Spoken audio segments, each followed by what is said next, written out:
And we are live. Welcome, everybody, to the Finer Print live stream with Dr. Timothy Lim and Brett R. Smith, authors of Thump, The First Bundred Days. A little bit of housekeeping in order first. Dr. Timothy Lim is the author and illustrator of Thump, The First Bundred Days. The views and opinions expressed by him are his alone. They don't reflect those of the University of Arkansas for Medical Science or the University of Arkansas Little Rock.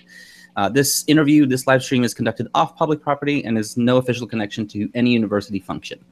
So, quick run around the table here. We have Mr. Timothy Lim, Dr. Timothy Lim, rather. That's me. Yeah. We have Brett R. Smith, co-author of Thump, The First Bundred Days. That's me. Yeah. We have Mr. Zero Cool, Dade L. Murphy. Good evening. And we have the lovely Viper Sword 100, who was with us on the original stream with Dr. Timothy Lim. Hi, even though I didn't talk much. Oh, it's okay. It's okay. So welcome, everyone. And congratulations to Brett and Tim. Your book is finally out. Thank you. Thank you. How does it feel to be published authors? Not that you were not before, but... I'm going to let Brett answer that because he's actually been published before, and he's actually taking a victory lap since Clinton Cash hit #1 again last week as a result of the uranium deal. But for me personally, being a first-time published, having a first-time published work, I mean, I'm over the moon. Honestly, part of me can't even believe it's already here. Yeah, Brett. I feel the same way. It's we worked pretty hard on it, and it's just wonderful when you're finally holding the book in your hands, and it's obviously you see proofs before it goes to print, but and you have an idea of what it's going to be like, but when you're actually holding it, it's really special. And Post Hill Press did a really nice job with the production. It's a beautiful book. It's printed on great paper. Colors are very vibrant, and we have a really nice hardcover, which I think just gives the customer a feel that they're getting something of real quality and of real value. So it's really nice. Never gets old. And Tim, how do you feel? Yeah, I'm over the moon. I'm ecstatic. It's one of those things where as a cover artist, the top question I typically get from people is, oh, so did you do this book? And I say, no, I just did the cover. And typically people tend to be impressed by that. But I think what they like is they want to see a continuation of the work going through the piece itself. And so having something where I can actually say, I did this from cover to back cover, including things in the inside, all the illustrations. It's a really unique feeling that I never thought I would see myself saying. Doing an illustrated work completely from beginning to end is something that I had not really conceived of before this year. So being able to finally see it as a finished product, going to a bookstore and seeing it on the shelf, it's pretty special feeling. Yeah, I'm sure it is. Now, last time we spoke on the original live stream, you had an article published about you at the Mary Sue. Have they ever retracted anything that they wrote? They have not retracted anything, and I know that you've been keeping up with it. I poke the bear almost once a week, trying to see if I can get a rise out of them, and nothing. In fact, the closest I got to an apology was about 3 weeks ago. I just happened to see what Viv Kane was up to, the original writer of the piece, and she blocked me. So apparently they're paying attention, and they just don't want to hear from me. So they went ahead. She blocked me. The Mary Sue just tends to ignore me. But the thing that really kills me is for a Twitter account that has a tremendous following, if you ever go to the Mary Sue, they don't get a lot of feedback. You can go to any post, and it was as if they had no followers whatsoever. I have a feeling that the SJW community, I think they're very splintered. They're actually not as organized as a lot of Kekistanis, Trumplicans, Republicans, conservatives, libertarians. I think we tend to coalesce more, and I think you're seeing some of that too, Dade and Finer, and I think to an extent Viper too, is that we all tend to have tangential circles where we know a friend of a friend, and we're all kind of connected in some way, even though I've never heard of some of these people. And so I think our ability to rally around is pretty good, whereas I'm noticing that a lot of our attackers, they tend to be, to not borrow the trope that the media uses, but lone wolves. They tend to be pretty solitary in their attack, but I poke the bear occasionally just to see if maybe one day I'll get an apology out of them.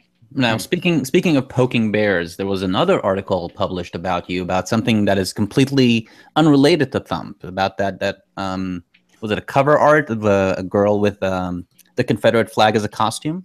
Correct. Yes. I think 2 articles came out, one positive, one negative. And the negative one, I'm not going to dignify that person by saying his name and giving him his page hits, because last time I looked, no one's really paying attention. But yeah, it was for 2 covers that I did for Alt Hero by Vox Day, one of which is, I guess, the controversial quote unquote character of Rebel, basically a girl wearing the Confederate flag as a top and as a mask, and people went apoplectic over that. That's the one that people have been, I think that actually drew attention to Thump, and then people started to notice, and they've been trying to demand apologies from me. And my retort is essentially the same. They're trying to equate me or equivocate me to his beliefs, and I tell them, I say, he is a paying customer who we share a lot of friends in the same circle. I mean, if Chuck Dixon can vouch for any employer, then I will take up the work as long as I don't feel like the work that I'm doing is personally offensive. But just the backlash over that has been kind of, I think it's been almost hyperbolic in terms of its degree. And I've been misquoted a couple of times. And I think it's one of those instances where these people just need to take a chill pill. And if they actually wanted to know my opinion, they could sit me down, or they could send me a private message and cordially ask, and I wouldn't mind sharing it.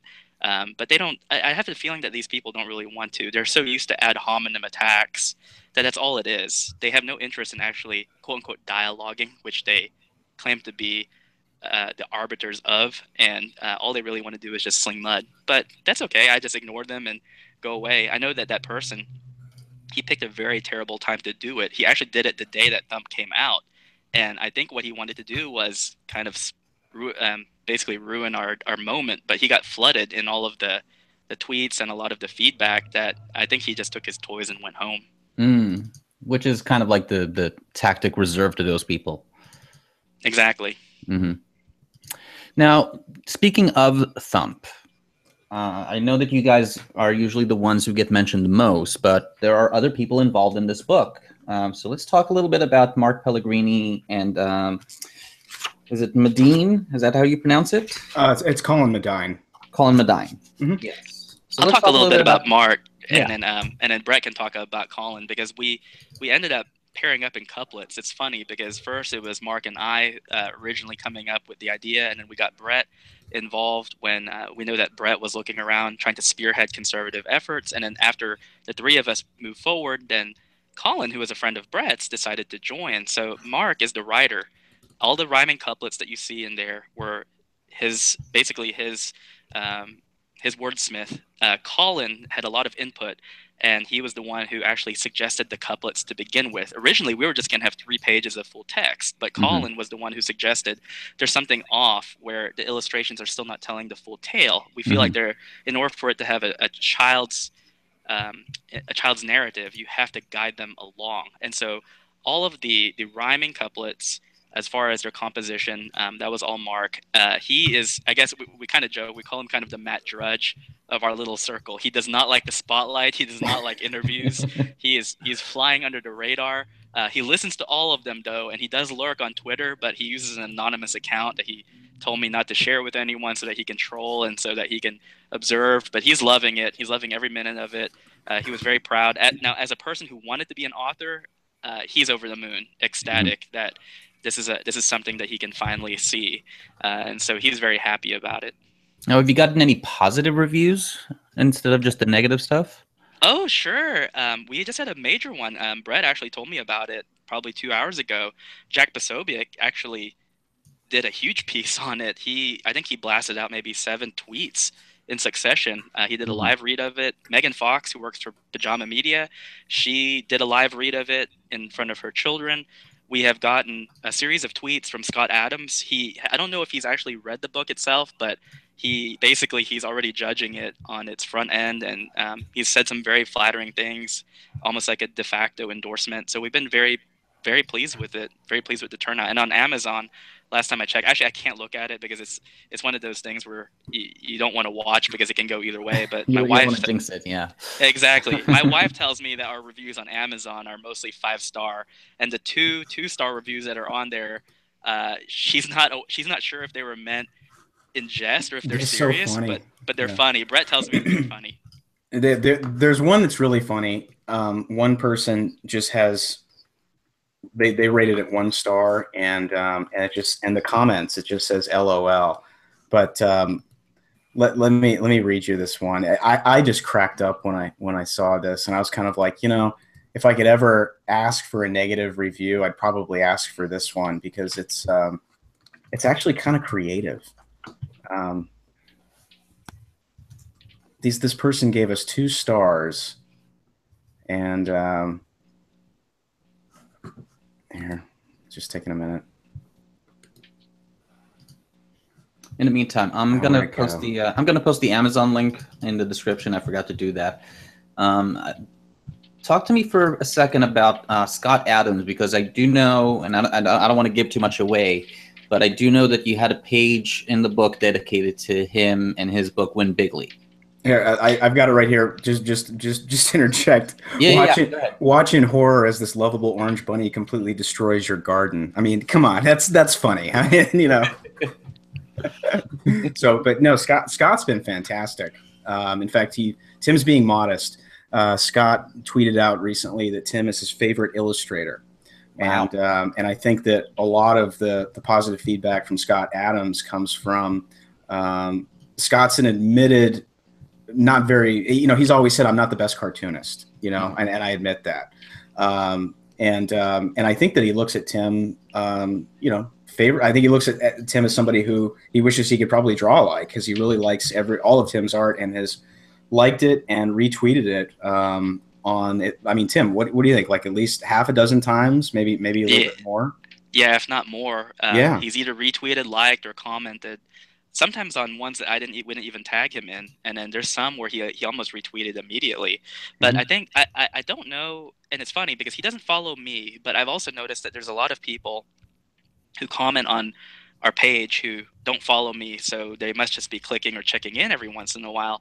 But I don't know if this has anything to do with it. But a couple of months ago, I commented that the reason why I admired Scott Adams so much was because I remember being a child and reading an interview with him where he said he talked about his background in illustration, and he basically had this life career where he was working either in a bank or in the tech industry, and he was not satisfied. He did not feel complete in terms of what he felt like his vocation was. And then eventually it led him to doing doodles and cartoons and finding out that even without going the route that he intended, that he could stumble across this kind of by accident. And keep in mind, I read this article when I was maybe 10 or 11, and I always kept that in the back of my mind because I basically came from a culture that discouraged art as a profession because the idea was you couldn't make money off of it.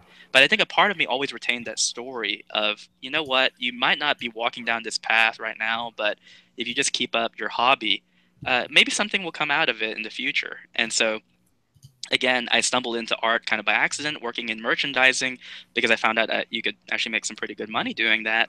And it's just, I don't know. I think the first time when Scott actually tweeted out and said that I was his favorite illustrator, I couldn't comment on it for a while because I had to kind of muse on that fact, because I don't really feel like that's a deserved position, because again, I didn't go to art school.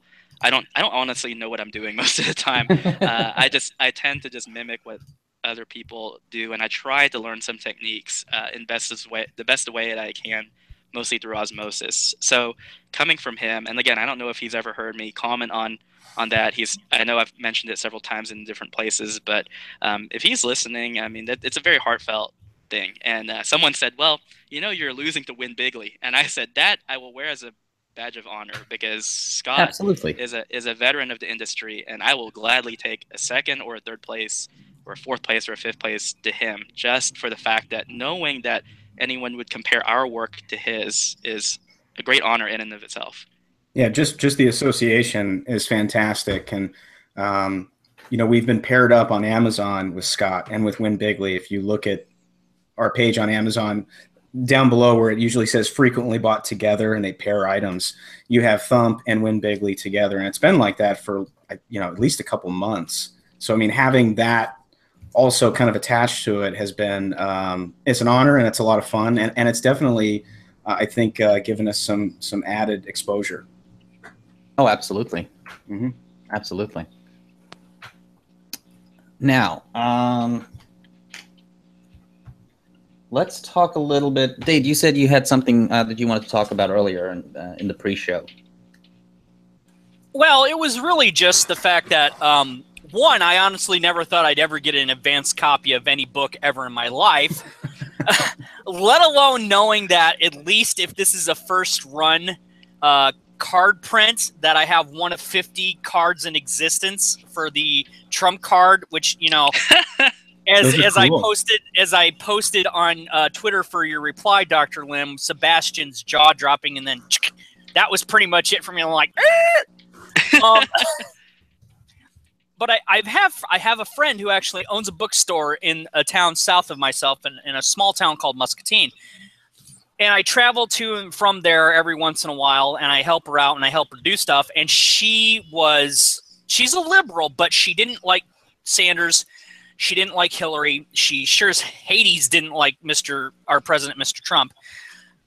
But she loved the book because, well, like my mom also pointed out, that not only is the artwork consistent and it's fun to read, but because the hair on the hair always almost points in one direction and has symmetry.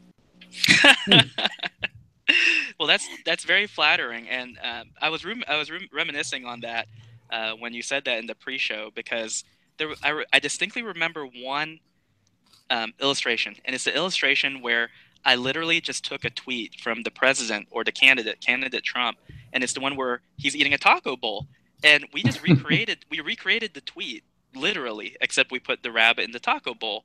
And it was funny because when I showed it to some of my liberal friends, they said, "Oh my gosh, this is funny. That's a zing at Trump." And I showed it to some Trump supporters, and they said, "Oh my gosh, that's funny," because that's exactly how it was. And going back to Scott Adams, it's kind of like how Scott Adams always says that what we're going through right now is we're in the same movie theater, but we're watching two different movies. You could be watching the same events, but there's two very different interpretations of how it goes. And so in retrospect, now I've been wondering, like, how is the public going to react when they see it? Is the anti-Trump crowd or our liberals, are they going to appreciate it? Because the jokes in it, they were designed to be funny from what we think is funny. But if you think about it, some of the humor I think is intrinsically funny because they're mannerisms that are there and they were talked about at the time. And the one about loving Hispanics, I think if you're a Trump supporter, you just thought that was hysterical. If you were a liberal, you were kind of offended, and then you talked about it. But again, like, our goal was not necessarily to offend liberals. Our goal was to make a book that any person who voted for the president could pick up and feel good about themselves. We weren't going to zing the president in what we thought was going to be a negative light. So Dade, what you mentioned, that really fills me with joy, because again, I try not to badmouth my fans. I don't actively do that, but I just can't help it if people are offended. But the less people I can offend, the happier I feel, because that's not my goal, and I don't think that's our goal as creators, Brett, Mark, Colin, or myself. Right. Well, my mom, who is 75 years old, she had a younger brother, my uncle, who started collecting comics literally with Amazing Spider-Man 15. And after he died, I got a large portion of his collection. His wife, his now remarried widow, got a large portion. So when she looked at this book, you know, she's an old school liberal. She didn't like Obama, and she was going to vote for Hillary, and she did vote for Hillary this time around, but you know, it is what it is. But she was looking at it and she says, if anybody gets offended by this book on either side, they really have, let alone no sense of humor, but they have to figure out if they have any sense of humanity left. And I'm looking at my mom and I'm like, you know, and I said an expletive deleted, which I'm not going to repeat here, but it was basically, I said, you know, it seems to be the thing that it's a generational issue, and that people that are in their teens or 20s or early 30s are the ones who are really getting touchy about everything under the sun. And of course, this is severely edited. And my mom turns around, she goes, yeah, and they're going to figure out real too late that if they keep poking and prodding and try to bring about the ruination of everything, that there's going to be nothing like this left to where they can't, you know, can just sit back, have a good time, and enjoy it from any viewpoint. And so needless to say, because I want to wrap this up here, needless to say, we had a long discussion, and she says, I know you voted for I know you voted for our current president, Mr. Trump. And I said, yeah. She goes, but, and then she took a jab at me. She goes, I'm not going to hold that against you. I'm like, oh, well, gee, thanks. She is my mom. She can do that. But she was like, she was impressed by this book because it was just so well done and it was fun. And, that's what a lot of people need to understand. It's just meant to be enjoyed without reading way too much into it. Well, tell your mother thanks. That really, I mean, if she listens to this podcast, she can hear our sincere appreciation for those comments. And you bring up a very good point. What I was talking to Brett about before the show was I actually picked up this book called The Tremendous Trump. It's a book put out by some friends of mine at Antarctic Press. And it does lean more towards an anti-Trump screed, but the funny thing is it was so well written, the jokes were so witty that I picked up 2 copies of it. I actually picked up 1 copy to get graded and 1 copy to actually keep for myself to read on occasion. And I've let a couple of people read it and they said, oh my goodness, like the jokes in here are really funny. It's a very different humor than you would find on, say, on Stephen Colbert's show or on The Daily Show, where those jokes are almost mean-spirited. And I feel like in any given political atmosphere, the entire reason we like political cartoons is they tend to humor tends to tell kind of an understated or undercurrent of reality that we didn't pay attention to unless we bring it to light, whether it be through analogy or whether it be through just pointing it out on right. Obviously. And so by reading that book, I thought to myself, well, this is like, I support the president, of course, but this is really well written. And I told my friend that you made a very good book. And I think Brett concurs as well that there was nothing in the book that we intended to be mean-spirited. We've had some people say, well, it makes fun of liberals. And I said, you can argue that, but to be honest, we're making fun mostly of SJW. So we're not even talking about people who are Democrat. We're not talking about people who align with the left. We're just talking about those people who maybe get offended because, frankly, I think people on the left make fun of those people too. I mean, on Twitter, I hear all the time, I identify as a Democrat, but this is crazy, or I identify as a liberal, but you're insane. So I think that there's a universal truth or understanding to some forms of humor that we're glad that people such as your friend and your mother have discovered and that we have successfully tapped into. Yeah, and I can actually say that my wife just finished reading this book today, and she loved it. She absolutely adored it. She said it was well written, well painted. It was vibrant and beautiful. So. I think. Well, thank you. I think one of the things that people seem to forget these days, guys, across the board, everybody here, rabbits, people without icons, people in red shirts, and young ladies with swords, is that was something that my dad pointed out, and he's Mr. Cranky. He says, "Oh, they've been taking pot shots at politicians forever. There's no difference here," and he's right. And I remember reading Doonesbury when I was a kid. Yeah, same here. And so, considering that I'm only in my early 40s. Doonesbury really was the first time that I remember them taking pot shots at politicians. And then later on, South Park just, Matt Parker and Trey Stone just they've let every president since then and before have it. And it's really, you need to understand how much of a sense of humor you do or you don't have if you can't look at something and not get a chuckle out of it. Because if you're taking this stuff way too seriously, not only do you not have a life and you have no joy about anything, you really have some mental problems. Mm-hmm. Because things are not meant to be taken so blasted seriously. Yeah, I always say, you have a healthy sense of humor if you find Mel Brooks funny. And I'm talking Blazing Saddles, okay? If you find that offensive, you're a retard. Plain and simple. My grandfather, who because I always who spoke the language they use. Yeah, he just thought Mel Brooks was the greatest, and he was a Catholic. Well, and what people don't know is that specifically for Blazing Saddles, that's written by Richard Pryor. Okay, so it's Mel Brooks and Richard Pryor together. So Mel kind of not only hired somebody really talented and really funny, but also covered his ass. So, but seriously, everybody is just way too sensitive these days, and it's just it's what Bret Easton Ellis coined Generation Wuss. And I use that frequently, with reference to pretty much anyone kind of under 30, 31. It's just sort of like, when they get exposed to any kind of outside elements, it's just sort of this breakdown, psychological breakdown. And it's just sort of like, how do you expect to go out into the world and make something of yourself if you're offended over a cartoon rabbit, with a blonde coiffed hair?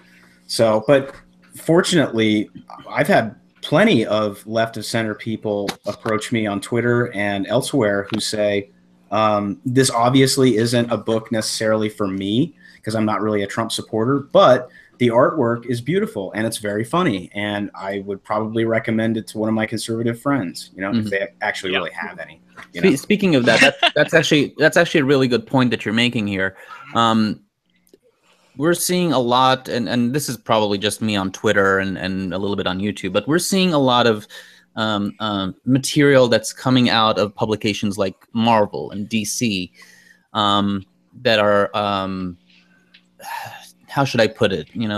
For lack of a better term, SJW material. That's not you. I've been following that for since at least the end of the New 52. In fact, when I talk, I'm not buying off the subject here. I'm going to come back to it. But that's one of the things that when I did my Gail Simone Batgirl New 52 review is that was one of her better works. And she is a massive SJW, but it's if you're a good writer, you focus on the character, which she did, and it was about Batgirl. So things were from a woman's and a lady's point of view, as opposed to Batman himself or even Alfred or Commissioner Gordon. Mm-hmm. And diversity in comics and Captain Cummings, all those guys and that do these reviews, they have basically shown the statistics, the actual sales numbers from Diamond, distribution and sales across the board. Even Razor Fist has pointed this out. And I started reading the IDW Ninja Turtles, which I'm like, well, he's right. If it's not written good, if these guys are like, if it's not written good, it's not good. It doesn't matter because there's always been in comic books, there's always been some kind of political propaganda since the days of Golden Age Superman. We just either choose to ignore it or we're just like, whatever. Well, it's not as overt. It is. Exactly. It's not as overt as it was back then. It's more in your face these days. Well, exactly. And you don't have to be in your face. A good writer will be able to imbue the characters and the story and the adventures imbue their philosophy and their, or maybe even their political persuasion without shoving it in somebody's face and saying, I am X, Y, or Z. It's really kind of like there's such bad writers out there right now because, you talk to guys like Chuck Dixon, who I worked with on Clinton Cash, and they'll tell you that, and Chuck's a fantastic writer. He's a prolific, legendary writer. They'll tell you that I don't need to do that. I don't need to. I can tell a good story without having to do that. And in the process, I'm going to rope in a wider swath of the audience on the left, the right, and center, and everywhere in between, even non-political people. There are those people out there. And, entertain more people, make more money. And I think I mentioned this on the podcast last time, and I'll keep it short. But the philosophy I always give to other people, and I've talked to Douglas Ernst about this, is my friend once told me that a good writer you will know because you'll read their writing and you will walk away from the story knowing a little bit more about the characters. Whereas a bad writer, you walk away from the story only learning more about the writer. And that's the thing that really annoys me. For example, I know I tagged Feiner in it yesterday, but it really annoyed me about Mark Waid's Captain America. I actually read the book, and I said the problem is I cannot read this book because it doesn't seem like the characters are actually real. They all seem to be mouthpieces of Mark Waid, and it tends to be obvious if you follow him on Twitter. A lot of the biases come out. And the other thing that really gets me about SJWs is I think they are the type of people who are really they're so bent on their persuasion that they would ruin something for someone else just to get that point across. And the example I give is if someone were to come up to me and say, hey, we like your work on Thump. Do you think that you and your team, if you and Brett and Colin and Mark, you guys want to tackle Green Arrow? I would flat out refuse it because I would say to them, I know my own limits as a writer, and as a writer, I am nowhere near as creative as some other people. There is no way I can do justice to the character of Green Arrow, who has traditionally been liberal, without perverting the character in a way that would be just a mouthpiece for me. And just out of respect for the fans and for the character, I would never touch him. Whereas I feel like a lot of SJWs, their goal is to really break down solidified characters and kind of destroy their legacy. And we saw that recently with, for example, Aubrey Sitterson on G.I. Joe. This guy who obviously he has no respect for the military. He has no respect for what G.I. Joe represented back in the 80s and even the 70s. Or even the 70s. And I honestly think he was the type of person who came in there and he said, I'm going to do as much damage as I can because now's my chance to do it. And I think that it takes a very narcissistic and egotistical type of individual to tackle that kind of work. It's the same thing with me and sequentials. People ask me all the time, can you do sequentials? And I said, nah, I don't really want to. And they even say, I'll throw some money at you. And I said, it's not about that. It's about the delivery of the product. I cannot guarantee a product at 100% quality and efficiency. And so I do not want to be in a position where I cannot live up to that expectation. And I notice a lot of these writers, they do not have that sense of humility. They have so much hubris that they're going to tackle anything they can. And if they have to destroy things along the way, they will. Yeah, I've noticed that as a longtime comic book reader, when you talk about, Brett, when you talk about Chuck Dixon, I remember how many times he could have, at least in the 1990s Batman Nightfall saga, he could have injected his own, whatever he wanted in everything that he wrote for that storyline, just as much as Denny I forgot it's Denny O'Neil. Yeah. When he wrote for Wonder Woman back in the 70s when she was powerless. And what I can tell people is I grew up reading that stuff, and Denny O'Neil is a liberal, but I guarantee he'll look at some of the people like Aubrey Sitterson writing this stuff and say, what are you doing? This is about you're ignoring the character, you're ignoring what it's meant to be. And he was a Green Arrow and Green Lantern writer. And he never once put his personal beliefs through Green Arrow, who is an old lefty, so to speak. And it was more about the contrast between Green Arrow and Green Lantern. And you really get the dichotomy of, well, Green Lantern belongs to a Corps and a intergalactic police and has a strict moral code and so on and so forth.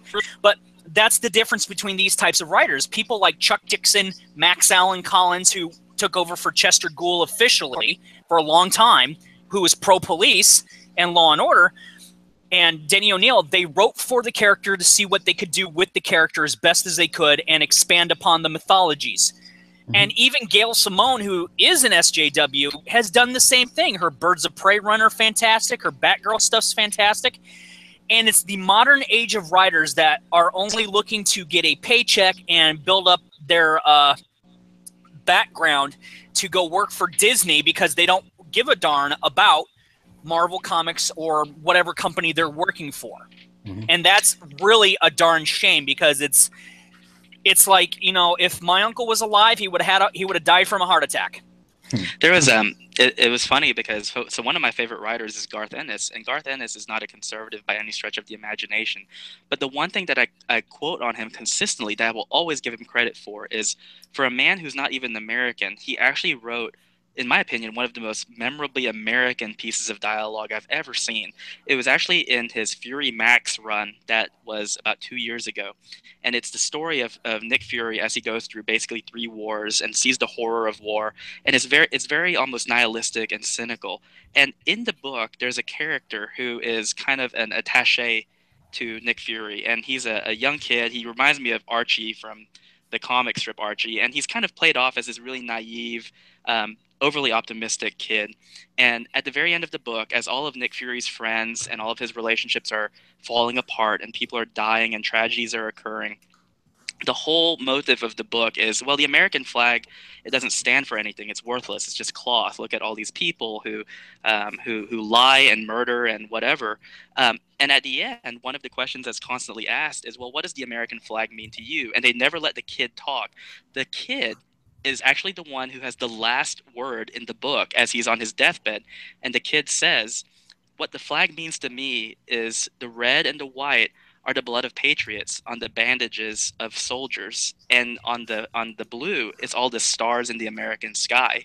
And I just thought, oh my gosh, you knocked it out of the park. That in one sentence encapsulates kind of the wholesome positivity of, I think, what a lot of patriotic Americans feel. And this is coming from a writer who I'm guessing is probably not patriotic in the American sense of things, certainly not as a citizen, but he was able to interject into the character what was organic to the character.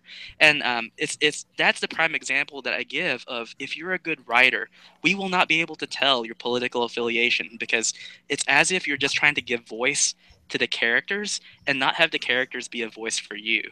Right. And that's actually something that Garth Ennis did very well. He didn't interject what he believed. He interjected what the characters would believe, and he pinpointed that specifically by writing that bit of dialogue down, because that's what a true patriot of any country sees about their own flag, and they understand what they feel their meaning is behind it. Precisely. And that's good storytelling. And that's good writing. That's good character growth and development, which is sorely lacking these days.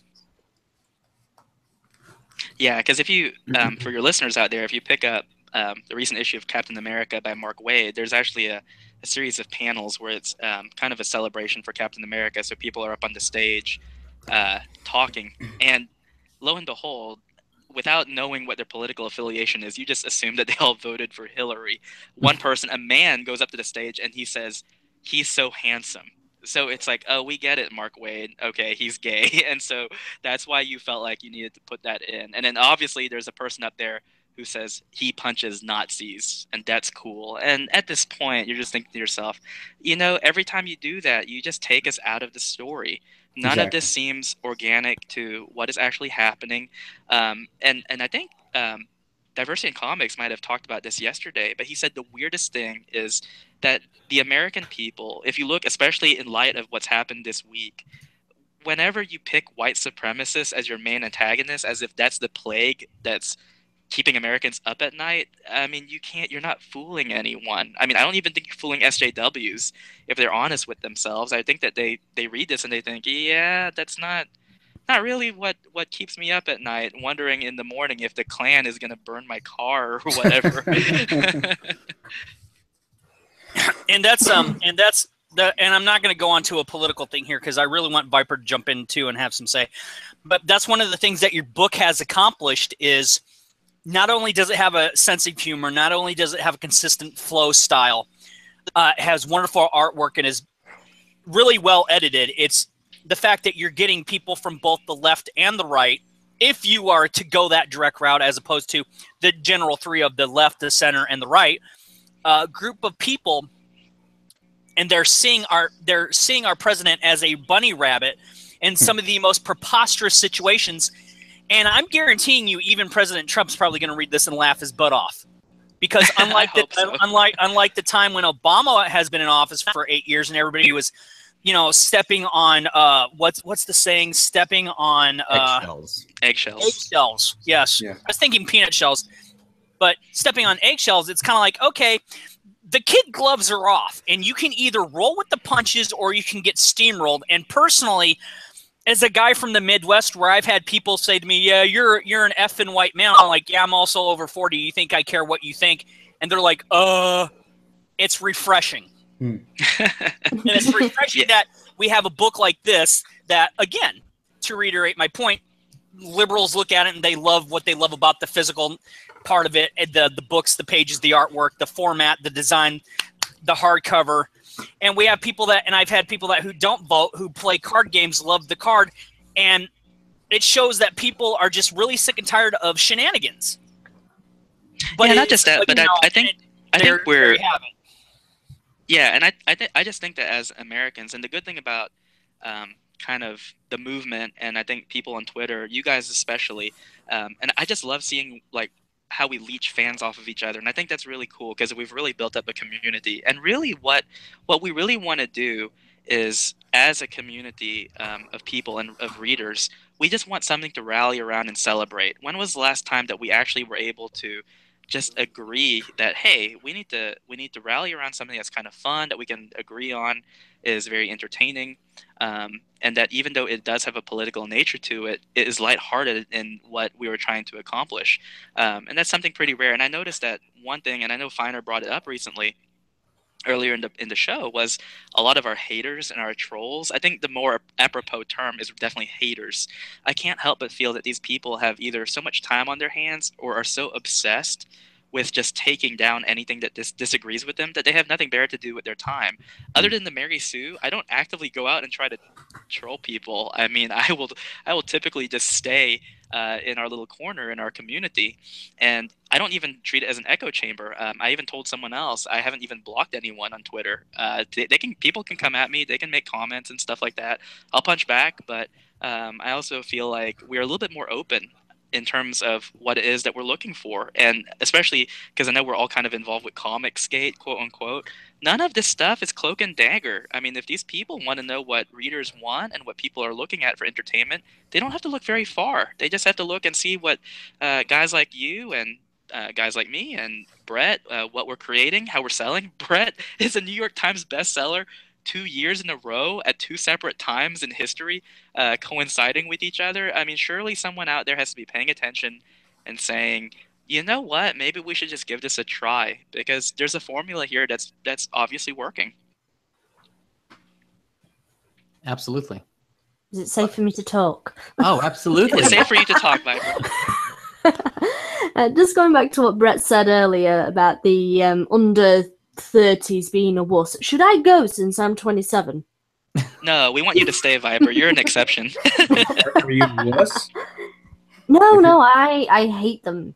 I hate them with vengeance. Then you're in good company. Absolutely. You have your privilege. Exploit it. Yes, I have boob privilege. This is very important. But yes, I hate what Marvel and DC have done in comics. So less so DC, even though that they were very prolific, especially in Wonder Woman. But I can never forgive Marvel for what they did to She-Hulk. That was barbaric. They took away everything that made She-Hulk what she was. So yeah. Yeah, they've really just kind of ruin everybody's fun. And you know, one of the things that that really bothers me is like Tim was talking about Mark Waid kind of throwing these, you know, sort of these they're just sort of like one-liners. They're kind of like talking points almost into the dialogue. And I don't know about you, Viper, but for me, when I hear those things or I read them and I kind of hear them in my mind as I'm imagining the story going, it just takes away whatever suspension of disbelief that you had while you're reading it. It just kind of takes you out of it, and you're like, oh, you know, political message. It's politics time. I thought this was comics time. I thought it was story time, you know. And all of a sudden, it's this political thing, and you know, that's kind of I think that's what's really hurting the business to a large degree. And Dade, you're absolutely right about these writers see the comics. You know, I mean, everything is separate at Disney and at Warner Brothers. I mean, you have the comics side and then you have the movie and production side. But a lot of people are looking at this point at working for DC or working for Marvel is a stepping stone into Marvel Studios or DC Entertainment movie section. Yeah, so and what they need to do, if I can interject real quick, Brett, is they need to be humble. They need to realize they're stepping into the shoes of Chuck Dixon, Denny O'Neil, artists like Neil Adams, Wolfram, Marv and Wolfram and Perez, who did the Teen Titans reboot. They're stepping into such comic history, such literary history of at least 3 generations of readers, and they're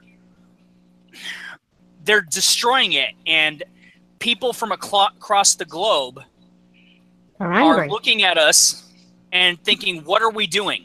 And it's like, hey, don't look at me. I'm 40-some years old. I grew up with the good stuff. And I lived through the 90s and the practical meltdown because the business side took over. And then we barely escaped that by the skin of our teeth. Now to just repeat it for a different reason. I'm too old for this. Come on, guys. Really. Humble yourselves. be appreciative of the history and legacy you have, because I swear if I ever resurrected Bill Finger, he would look at you, he would look at everybody and say, that's it, I'm going to die again. Well, and then I guess Viper, did you want to interject there? Yeah, sorry. I was just going to say that I've been seeing it not just pop up in comics, even though that's very prolific at the moment. I read a series of books called the Percy Jackson series, and at the start of it, it's really good. There's no overt message. It's just a group of teenagers who happen to be demigods going out on a quest to defeat a titan, basically. But Rick Riordan, the author of the Percy Jackson series, released or started to release a new series focusing more on Norse mythology. I will put my teeth in. Roll your R's. Roll your R's. Okay, there you go. I rolled R's.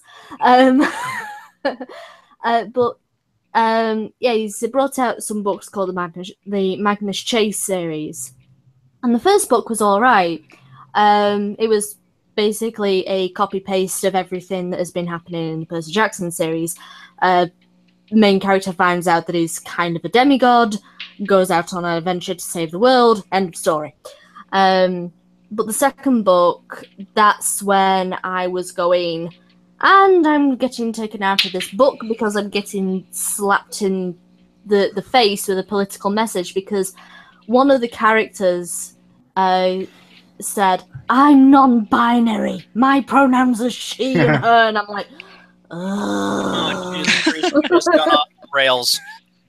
But it's not just that. There was a load of political messages about how the majority of the homeless happen to be trans kids.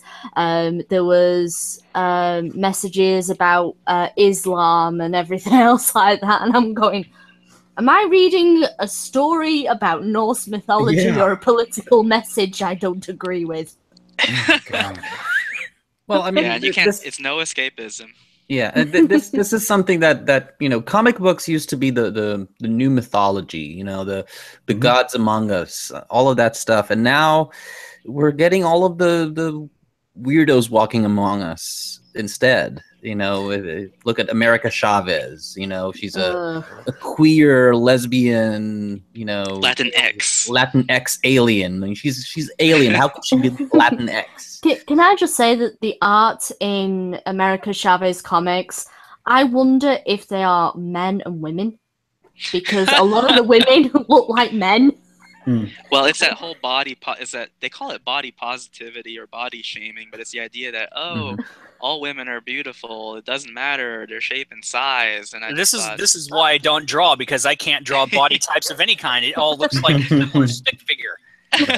Well, going back to going off of what Viper just said, the most disgusting thing, and I've been saving this tweet for a long time as a refresher, but Ta-Nehisi Coates, who I think is writing Black Panther and the Crew, he's a noted, I guess, African American thinker. But the thing that really disgusted me was about 4 weeks ago, he put out a tweet, and I couldn't believe that he tweeted this out, and he said, "My goodness, I didn't know what an inker did until I saw the art, and I saw the finished inked product, and I just thought, you're writing for Marvel and you didn't know what an inker was until..." That's pathetic. That's it. Turn in your whatever you have, Bal. Turn in your pencils. Turn in your computer. Get out of here. Not you. The guy. Hit the bricks. If you do not know what an inker does, especially in the old school style, which they had to mimic perfectly what was penciled, otherwise it would change the entire defining art style. Get out of here. Look, it's like hiring an auto mechanic that doesn't know what a starter is, or a battery, or battery cables, or a carburetor, or fuel injection. I mean, that just blows my mind that this is the caliber of people that is being hired there that don't even understand what the process is. If Megatron was real, I wish he would step on me right now. I would take a 30-foot robot. Look, if you want to teach them properly, all you have to do is show them Chasing Amy, because it has a lesbian character and they explain what an inker is perfectly. Yeah, I got you. I'll trace a line around your dead body. You guys, Jason Lee. I know that's said in jest, but that is not true. I've seen inkers work miracles, and frankly, as a colorist for 25 years, I've spent most of that time polishing turds. With the exception of working with guys like Mark Bagley and Frank Cho, where you're just kind of in awe and you don't have to do much. But honestly, the whether it's the inker or the colorist, a lot of the times they are saving everybody's ass, and on a regular basis. Now, have you ever colored Catwoman's rear end when it was in a purple suit from whose artwork? Was that Jim? Wasn't that like Jim Jim Ballant era? Yeah, Jim Ballant era. Did you ever grace Catwoman's booty with purple ink? I never did. When Jim was doing that, I was working for Chaos Comics, and Jim was doing a lot of work for Chaos at the time. He was doing a lot of Lady Death, and Purgatory, I think, was the book that he did a 5-issue series for Purgatory. It's just beautiful, and it's got this. It's set during Egyptian times, and they kind of did sort of a little bit of a.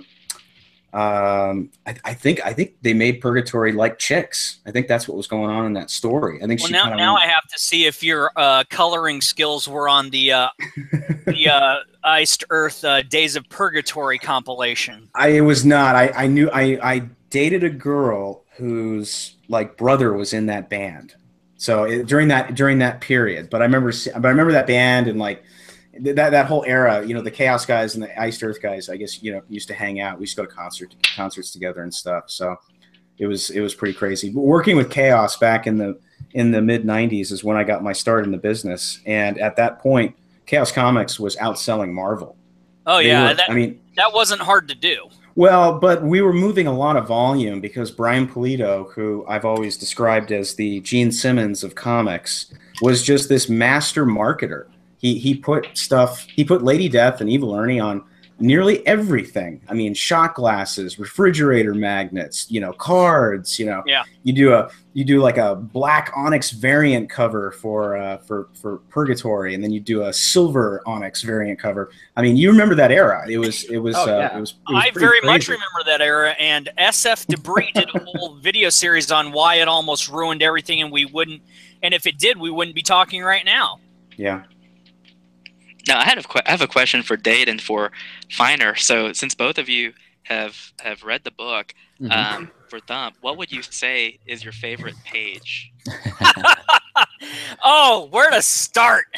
Okay. Because I can tell you. I'm going to look at it and get back to you on this. No, I can tell you. I can tell you off the top of my head right now. I love what you did with Sean Hannity and Rush Limbaugh.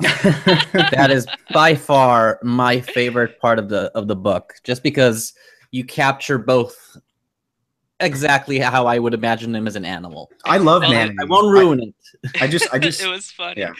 Because it was funny because so Brett and I, we were talking which pages do we release to the public and which ones do we play close to our chest, because there's obviously no point in releasing multiple images because there'd be nothing to purchase afterwards. Right. And so that was one that we had to really, really resist putting out there, because we knew, man, we could get some traction if people know that Sean Hannity and Rush are in this book.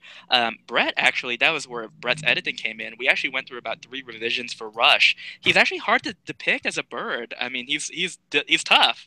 Yeah. And so it took a while. Brett ended up sending me a couple of reference pics to go by to get it right. And as an audiologist, you'll even notice I even put his cochlear implant on him, because that's the coolest part. Yeah, I love that part. I actually have 4 favorite pages, but one of them is not a page. One says "to Dade," so that doesn't work. My actual 3 that my mom actually agreed with is, she says, "Yeah, I can see what you mean," and my friend Kim loved too, is the basket of adorables. Everybody loves that one. Yeah. The Les Miserables spoof.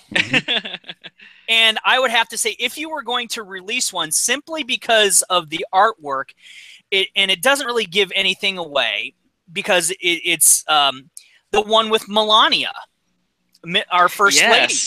Because that was the one that Megan Fox chose. Of course, the one with Vice President Pence is great too, but the one with Melania, because it's twofold here. One, the art, besides the artwork being wonderful, and President Thump being snuggled up to his wife, which I'm sure a lot of men wish they were, because she's actually the first. No disrespect to the other first ladies, they were great in their own way, especially Nancy Reagan. But we haven't had a first lady since the days of Jackie Kennedy, where people looked up to her and were genuinely in awe of her beauty. And I saw Jackie Kennedy. I saw Jackie Kennedy on Inauguration Day. I mean, I just took one look at that blue outfit and with the gloves and I was just like, oh my God, that is just unbelievable. Not only is she gorgeous, but her style, Melania's style, is impeccable. And that's, I think, if you were going to release, because I'll tell you what, if I could get a poster of that, I would have it in my house, because, and I actually have the book and I have a local print shop, but they won't print it because it's copyrighted material. But I would love to have that as a poster. It's a good idea, Tim. We had to think about adding that, to the store. I think that's really nice. Thank you. Yeah, it's prolific, because it and even if and the thing is, there are two camps: people who love Melania because she is the first lady and she reminds us of Jackie O, and people who love to hate Melania because they're jealous of her. And it's like, well, the haters are going to hate. Get over it. Yeah. But the reason I specifically pointed out those 3 pages is the other two, one flies in the face of liberals because they think that Les Miserables is the best thing on the planet. Of course, these are the same people that like Weber's Phantom of the Opera, which I hate because I grew up with the Lon Chaney film. But simply Melania, because it's just the picture, and you can alter out any wording on there, and it's basically a very White House type portrait that you would find in the Oval Office. It's that style. Now, don't get me wrong that the Mr. Pence one is fine, but it doesn't have the same flavor. Yeah, that's a very good point. Especially, I actually drew Thump with one ear up and one ear down in that one piece, just because that tends to be how we identify rabbits by personality. Is you can always watch their ears because they're always using them to try and tune into their environment. So it's like he's complacent yet alert at the same time. But going back to what you said about the favorite pages, my personal favorite one is actually the second one I ever did for that book, which is the one with the frogs that go kick. And it's funny because it's really funny because with all the controversy regarding Pepe, I thought that would be a page where it went over people's heads. And so what I told a friend of mine yesterday is I said, there's a lot of children who said that they like that page too.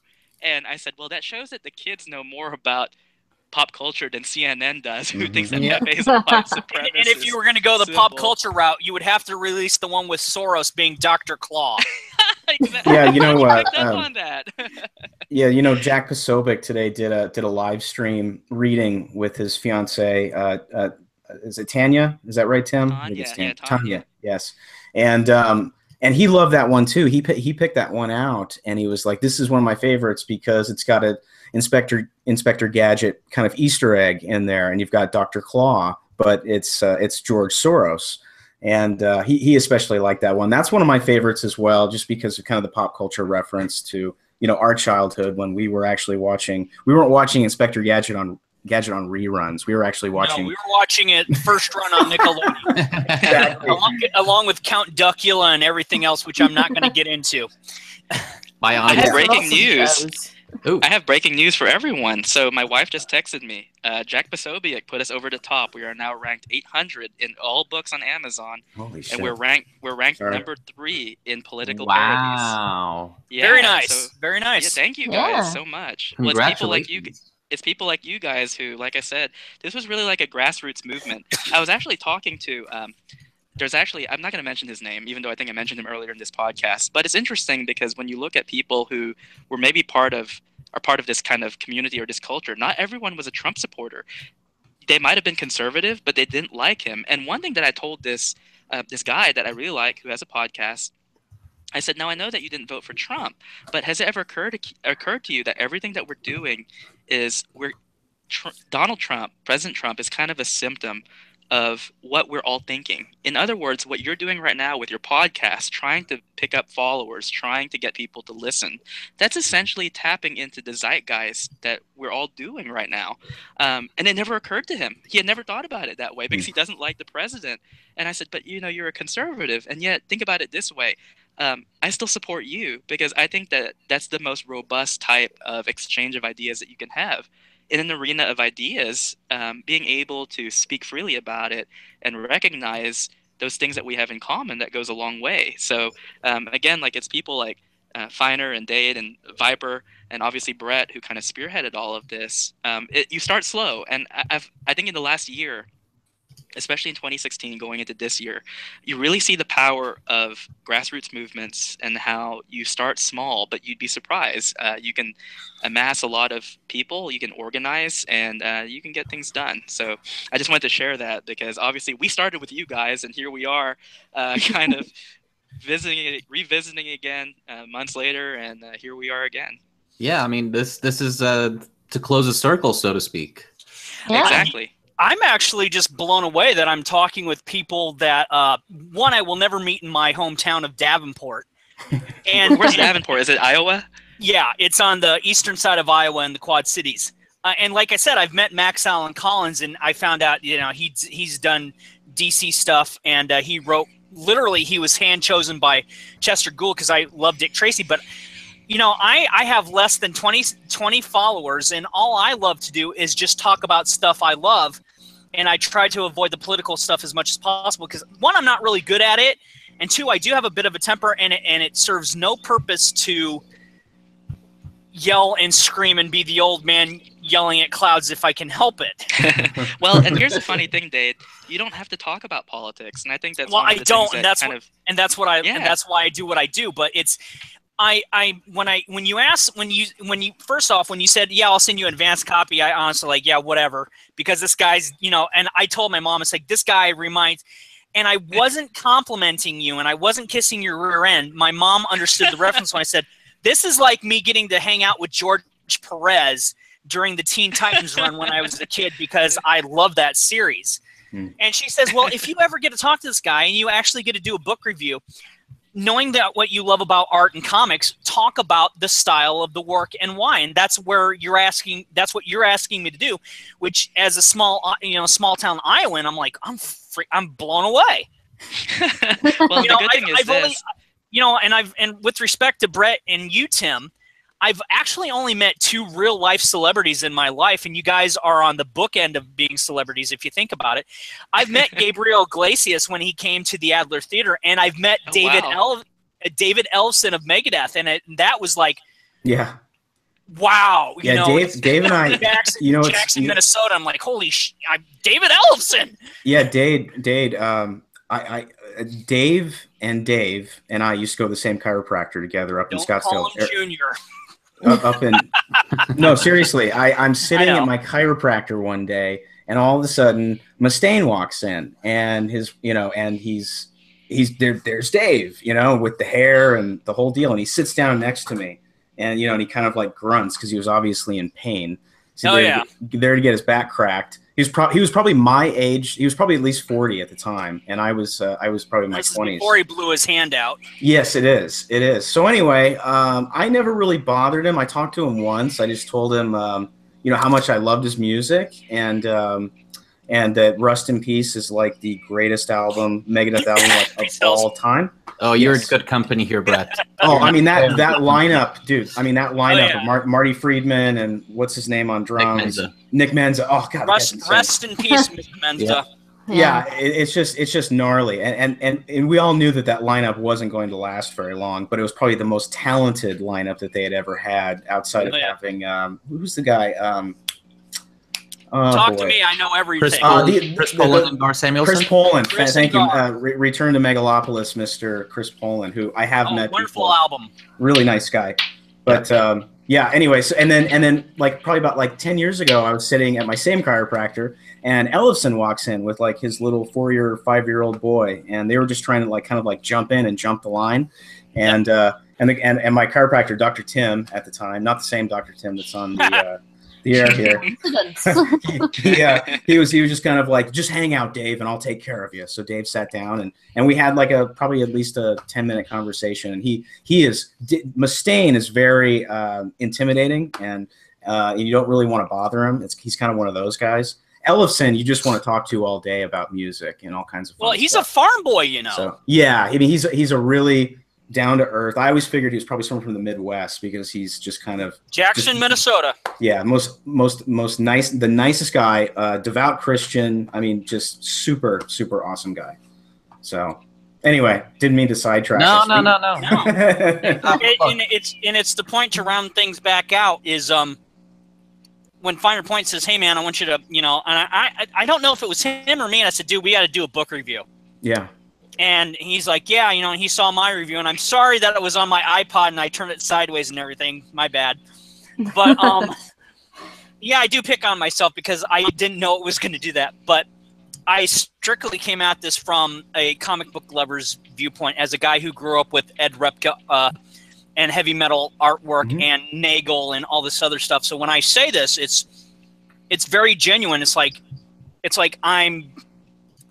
is, I've never thought I'd ever achieve anything such as like this. And then, here I am, I've got a daughter serving in the military and all this other stuff. And it's just like, wow, I'm blown away. Yeah. I mean, well, thank you. Yeah. We really appreciate that, man. I mean, that's awesome. And I'm just glad that everybody can connect with the book. And it seems like it has a deep connection with people. And I think a lot of that has to do with it being kind of the first piece of pro-Trump pop culture that's out there really in the world, that's very mainstream and friendly and kid friendly, and also something that can appeal to that 60 million base voter of Trump who are basically being ignored by the entertainment industry. They're not only ignored, they're kind of openly mocked in a lot of ways. So we wanted to create something for everybody. And it is kind of this historical retelling of the 2016 election. But at the same time, I kind of look at it now as sort of a vehicle for people to show their support for the president and their love for him, because we've created this fun, cartoonish, orange rabbit with great hair. And, it's kind of like, there's nothing really else out there that we can buy other than like a MAGA hat to have fun and have something fun and entertaining that has to do with President Trump. There's a ton of negative stuff and, really horrible stuff that's for sale on Amazon when it comes to Trump pop culture. But as far as I know, I don't see anything else out there like this that goes directly at the Trump supporter and their kids, a younger generation, and has kind of a broad mass appeal to, Donald J. Trump. I just don't see anything out there.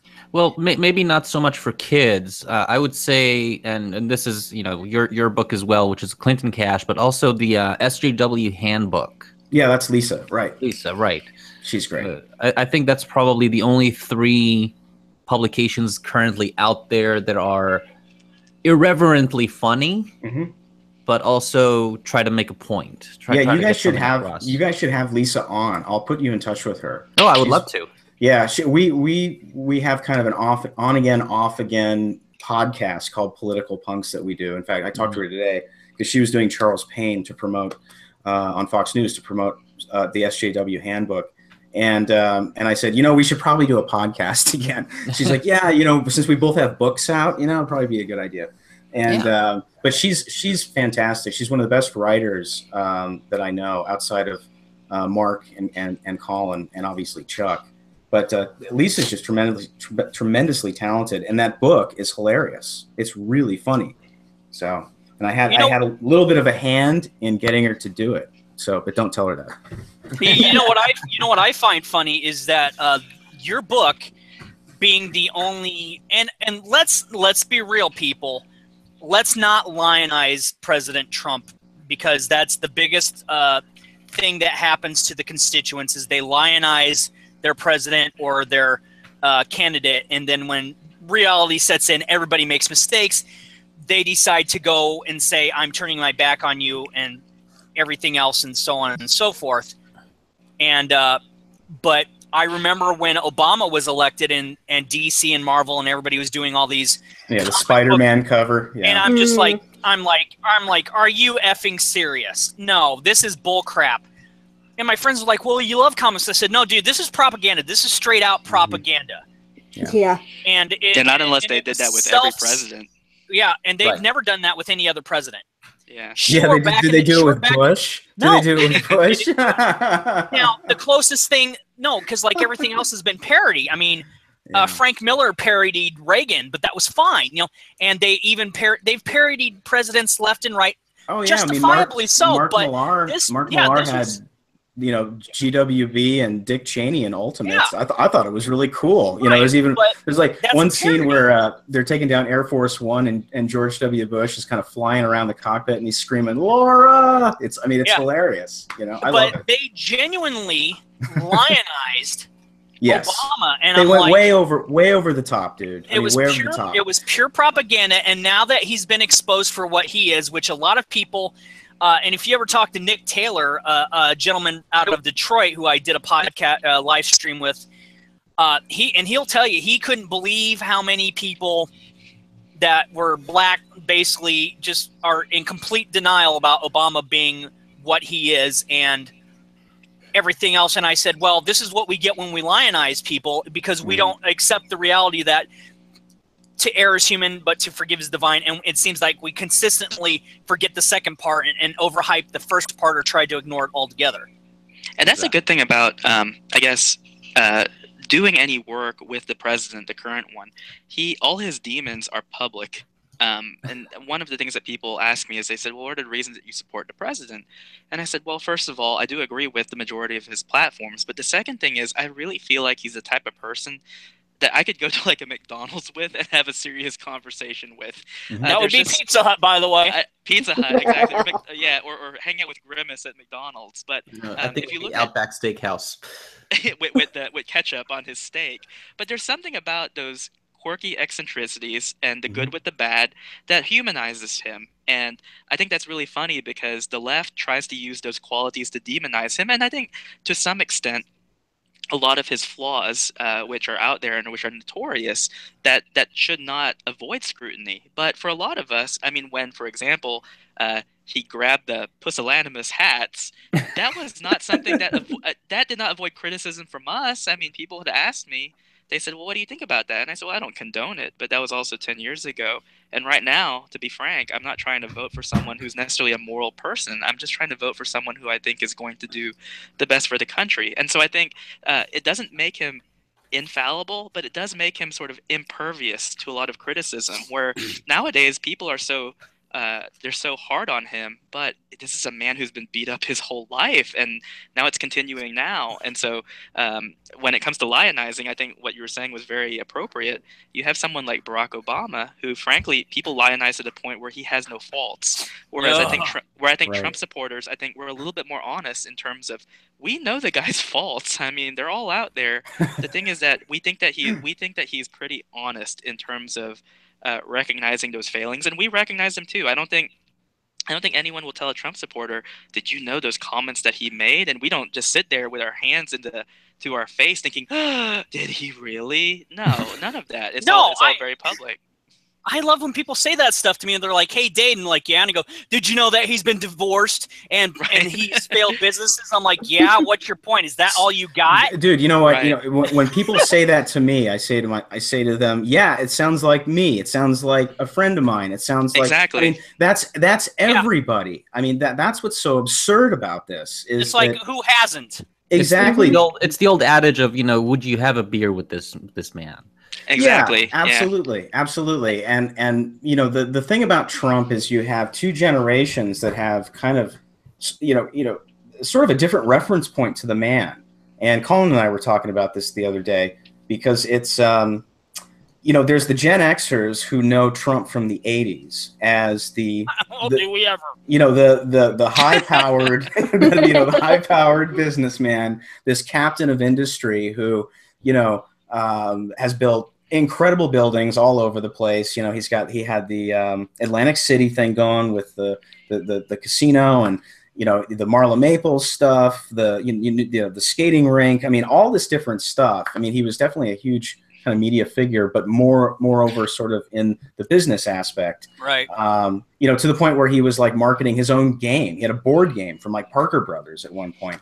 You're fabulous. That's what it was. It's like if there was a Mattel doll that had his voice. Fabulous. You're fabulous. Yeah, that was kind of it was like that, and he really did used to say huge. He used to do that all the time. It's going to be huge. He doesn't do that so much anymore. He's kind of got like other things that he does, which is largely like just these crazy linguistic kill shots, like Little Bob Corker and all this stuff, and Sad Rocket Man. But that's kind of the Trump of the '80s is kind of different to the Trump of the '90s, which is the Apprentice.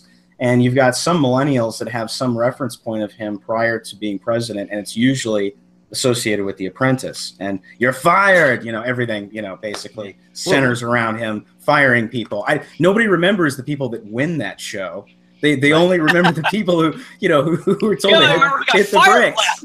Yeah, that's the funny thing about that show. I didn't watch it all that much, but I can't name for you one person who's been hired, but I know everybody has been fired. Yeah, but I think the thing, Brett, that people seem to forget as Gen Xers and even baby boomers that used to look up to him and like him, now they're at the age where they realize our time is limited. Let's grab what we can, regardless.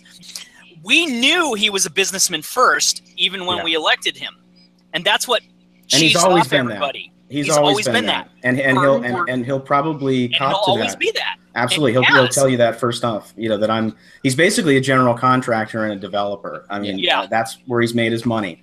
And he has no problems having fun. He's poked fun at it, and the fact that he even did a Pizza Hut commercial with Ivana. Well. He knows he has a sense of humor, unlike our former president, who is basically taking the state of Illinois and is not only humorless, and has put it next to California as the most in-debt state in our country. Yeah, he only live right next to it. And I'm like, the guy only has a sense of humor when he's like insulting Down syndrome kids playing, bowling. I mean, it's that's what gets him to laugh, when he's laughing at himself. I mean, that's how narcissistic Obama. I can tell you how narcissistic is he came to our YMCA at 5 a.m. with armed guards, and our staff said, "You can't have those guns in here." And he goes, "Well, I'm a presidential candidate. Yes, they can." And I turned around to him and I said, "Who the fuck do you think you are?" And I was asked to leave. Yeah, so excuse my language, but that's exactly how it happened. And I'm like, who does this guy think he is? Yeah, it's funny. The other reference point to Trump for me outside of The Apprentice is all of the crazy stuff he did on the WWF, which I thought was hilarious. And it's certainly made for the best memes out there. Is some of the stuff that they've done with some of those WWF clips with him, like where they make the other character that he's wrestling CNN. They put like a CNN head on it. Yeah, it was Vince McMahon and CNN. That stuff is just so classic. And Tim makes the point often on social media that the left can't meme, and it's because the left are humorless. To get back to the humorless point, it's not just Obama. All of them, none of them have a sense of humor whatsoever, which is why they've kind of sanitized humor in movies and even in stand-up to the point where the only thing that you can really do is this sort of juvenile dick and fart humor, because we can't play off stereotypes. Right. And if Hillary or her people actually had a sense of humor, a fair rebuttal to the meme, the animated GIF meme of her getting hit with the golf ball would have been something like, well, we know he doesn't have that good of a par record for golfing anyway. It wouldn't matter. And I'd be like, she's probably got a point, and that would show that she had grace and humor. But the record has gone to show that people on both sides don't have a sense of humor to an extent, but if you can't poke fun at yourself, what's the point? We even I had a friend of mine who's a really talented musician, Michael CG, do a GIF for me, which had I found footage of Trump throwing a football at like an NFL game, and so we just kind of did the same thing with the golf ball. But we put Thump in his hands, the book cover, rather than over the football, and then covered, then we did the book hitting Hillary in the back and where she's falling into the plane. And it's so much, that stuff is so hilarious and so funny. And again, our side has such a better sense of humor. And frankly, it's what makes us basically kind of the cool kids. We are the counterculture. We are the avant-garde. There is nothing more, I think, risque these days and cool and hip and awesome than being right of center. I think if you're left of center, you're basically just kind of a groupthink, collectivist, numbskull, whereas all of the creativity and the free thinking and the free speech and the free exchange of ideas is on the right of center, and that's obviously going to yield better art, whether it's music, memes, comic books, whatever.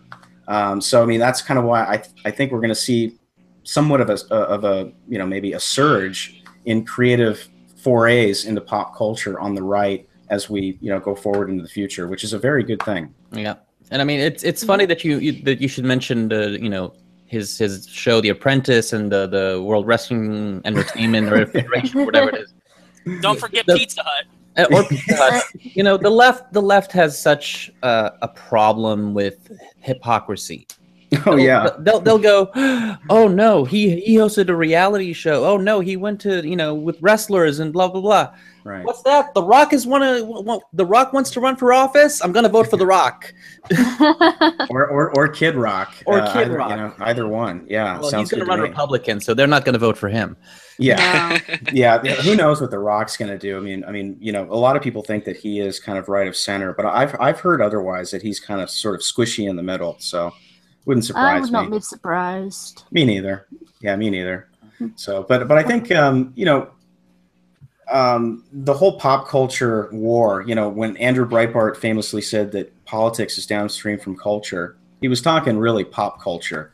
And I think that, for your dad or your grandfather's Republican Party, culture war meant like abortion and gay rights. And these days, it's really much more of a pop culture war that we're in, because so much of pop culture defines what is cool. And the left have done a fabulous job over the last, 35, 40 years as defining conservatives as not being cool, as being sort of these stodgy, old, people who want to keep things exactly the same and, don't want any change. And, and that's certainly not the case. I don't think that's the case with Gen Xers. It might be a little bit with maybe boomers, but, I think we embrace change. We like it, especially when it's, good change, obviously. But, we need to be doing more pop culture in the sense of being more creative, I think, and doing a good job at it. Yeah. And I think I mentioned this in our stream the last time, Tim, is that the left has become the new Puritans. They've become, yes, absolutely. They're like the temperance movement. Yes, exactly. Like, you can't do this, you can't do that, you can't joke about this. The PMRC from the 80s.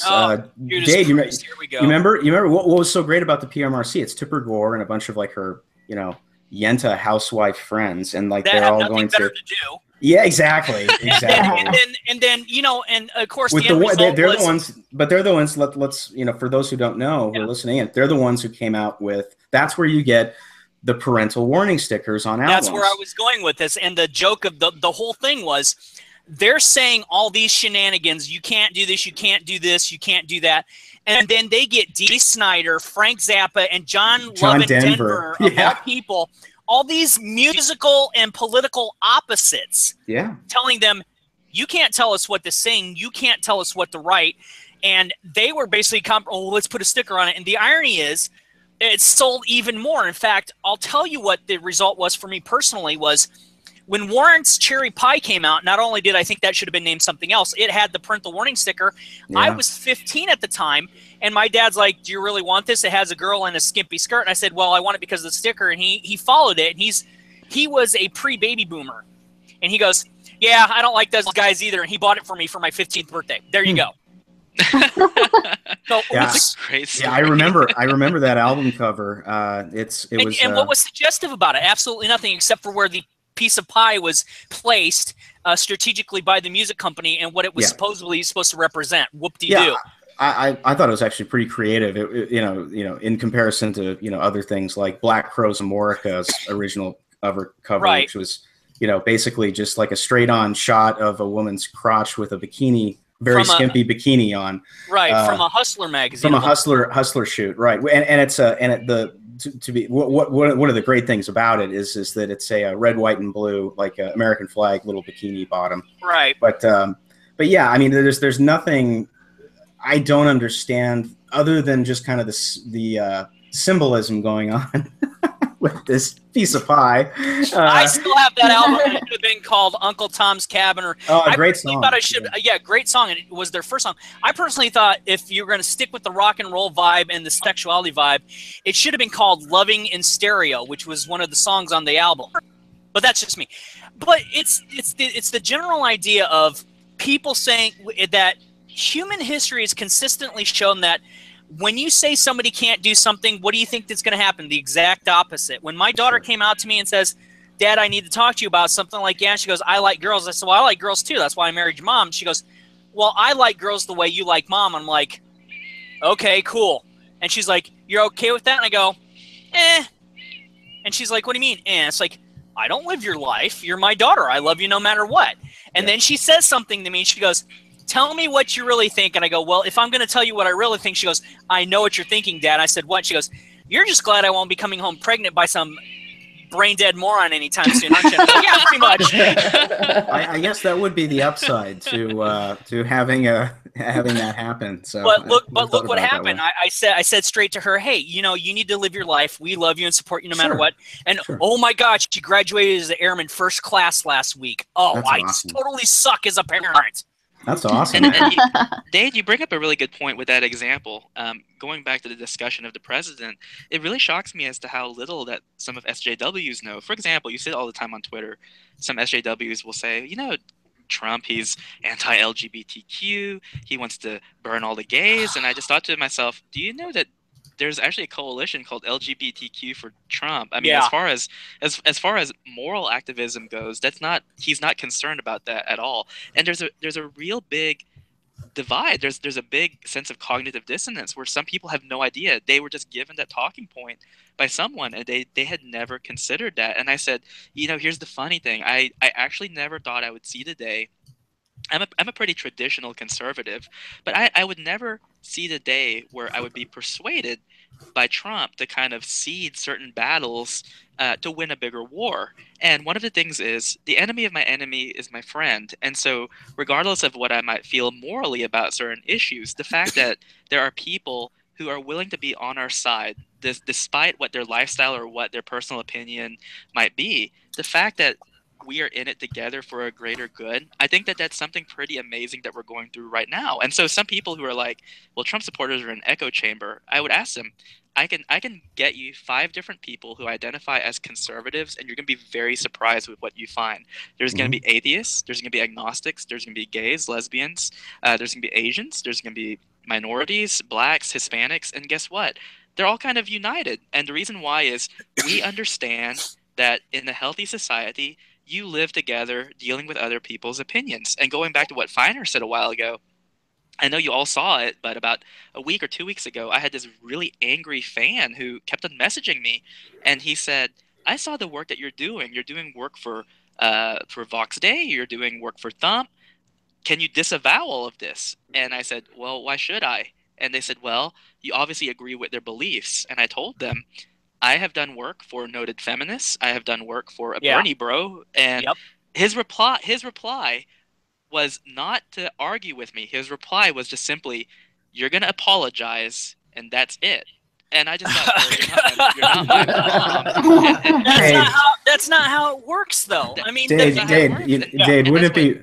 Tim is so lucky to have people like that saying that shit to him. I wish somebody would say that to me, man. Well, it's like what Feiner was saying. Feiner was saying in the previous podcast that SJWs are almost like the new Puritans, where it is an authoritarian perspective where they cannot contend with just simple logic. And so in order to do that, they just have to stifle views altogether. And that's why I said, like, Antifa is basically them shooting themselves in the foot, because what are they trying to do? They are trying to rally against people and violently oppress them. If people wanted my honest opinion, for example, the tragedy that happened in Charlottesville, I think Gavin McInnes said it best. Gavin McInnes, and I think he meant it part jokingly, but I think he was serious. He said, I wish they would invite more white supremacists to talk at universities. The reason why is, if you are so sure that you're correct, you should be able to listen to those people and be able to combat them with your own views and disprove them. you should be able to enter the arena of ideas and come out as the winner on an equal playing field. You should not fear people simply because their opinions are different. But I think a lot of these people, they're not here to try and win the arena of ideas by showing that their points are correct. They're trying to win by just stifling opposing viewpoints. And I think that's the part that's kind of irritating to us, is that, look, I mean, I see you, and I see Dade, and I see Diversity in Comics, Douglas Ernst, and it's almost like enriching the brain, because it's like, oh my gosh, they bring up such good points, like there's never critical, thought about. All from different backgrounds. That's the point. What fails to be, and I didn't mean to interrupt, Brett. I apologize. No, I was just going to say there's also critical thinking going on here. Right. That's an element that does not happen with people on the left. It's also the fact that. Something that my parents brought up to me, they said, sooner or later, Dade, you're going to realize that you have to be accountable for your actions and you have to be responsible for your behavior. And unfortunately, on both sides, especially to the extremes on both sides, that is being swept under the rug of accountability as well as responsibility. Now, if he was a fan of yours, Dr. Lim, he would not have the cojones to say to you, you need to apologize or disavow this. It's like, I'm getting paid by all these people to do work that they like, and this is how I make my living, and not once am I being disrespectful to my clients, and you're telling me to disavow my clients and any work I've done? No, I have a responsibility to my clients, and I have to be accountable for my behavior and my work and my representation of their ideals as they give me per instructions, and uphold it properly. That's what's being failed to be accepted on both sides right now, unfortunately, is accountability and responsibility. And I can tell you right now that if I didn't have that in spades, I probably wouldn't have a job, because I can be one of the most rude people on the planet and have a very short fuse, but it's called knowledge, wisdom, age, and temperament. And the people under a certain age group right now, with the exception of Viper, and it really is, it really is who raises you, that makes the difference. It is. Yeah, and I noticed something. And I noticed something in particular. I did that work for Vox Day, and I noticed that there's some people on the right who don't like Vox Day, and that's fine. But I noticed that none of them came to me and complained about it. So I pointed it out to this gentleman. I said, there's only one side that's coming after me, despite the fact that I think Vox has made enemies on kind of every side of the aisle. Only one side is coming after me. The other side has just kind of been like, I don't like his politics, but heck, I mean, if you're working for money, sure, why not? That's a healthy conversation. And I think even finer, I know that I don't know if it was directed at Vox, but I know that there's been some pretty heated discussions that we've seen on Twitter. And I noticed that we all come out of it kind of unscathed, and I love it. Like, I like it, not because I thrive on conflict, but I like seeing other people's opinions, and I just think that's healthy. That's how you do it. And I noticed that when the right does it, we do it in a very eloquent way. I mean, well, we can agree to disagree. It's not just that. It's not just that. I think what I see on Twitter a lot, and what I see on a lot of my video responses as well, is that the left is not interested in having a conversation. We're interested in having dialogue. Yes. And we're not trying to dictate to people what to do. We're not trying to control what people can say or cannot say. They do that all the time. We've grown tired of running into walls, is what it is. Well, we're almost kind of like, all of us are kind of like an episode of Firing Line. Truly, I remember discovering that as a kid and being like, what the hell is this? And then years and years and years later, I caught an episode probably 5 or 6 years ago, Netflix or somebody, I think it's Amazon. If you have Prime, you can watch every episode of Firing Line. It's free. I've always seen myself in the realm of Sanford and Son, but that's just me. but I mean, really, what was Firing Line about? It was